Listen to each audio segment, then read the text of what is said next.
In today's video, I'm going to teach you how to create or import a repository in Azure DevOps, updated for 2025.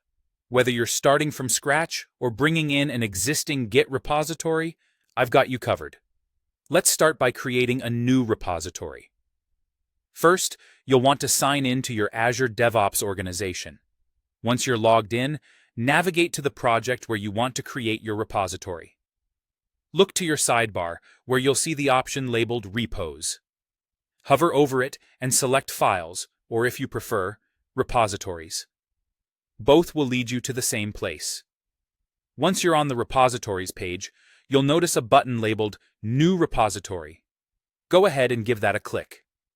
Here in the Create a New Repository dialog, you need to specify a few key details. Choose Git as the repository type if you're prompted to do so. Next, enter a name for your repository, something meaningful like My App. You have the option to set a default branch name. The common practice here is to use main. Now, you might want to initialize your repository with a README, a .jitingnor, or perhaps a license file. These selections help give your repository a tidy starting point.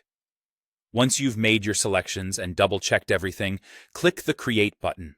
You'll find your new repository appearing in the list. Azure DevOps will conveniently display the clone URL right up front, available in both HTTPS and SSH formats. This is what you'll use to push your code from your local machine or even import code into the repository if necessary. If you're ready, open your local terminal and run git clone, followed by the HTTPS or SSH URL provided.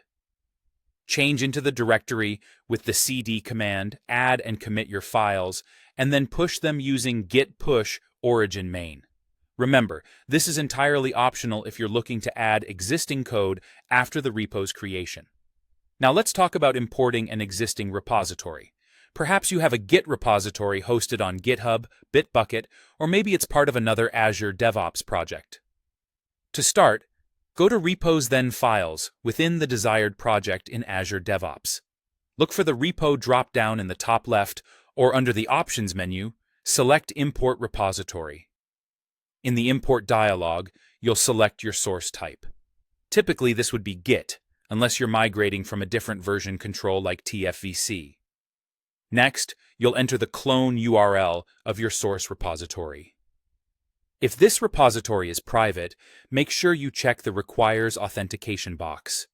You'll then be prompted to enter your credentials, be it a username and password, a personal access token, or otherwise. Decide on the destination. Choose to either create a new repository or import it into an existing empty one. Click on Import when you're satisfied with your settings. Azure DevOps will now initiate the import process, transferring branches, commits, and tags, depending on your source. Once it's completed, you'll find all your files neatly arranged under Repos and Files in Azure DevOps. After the import, you have additional options available to you. You can set up branch policies, permissions, and even pipelines to streamline your development workflow.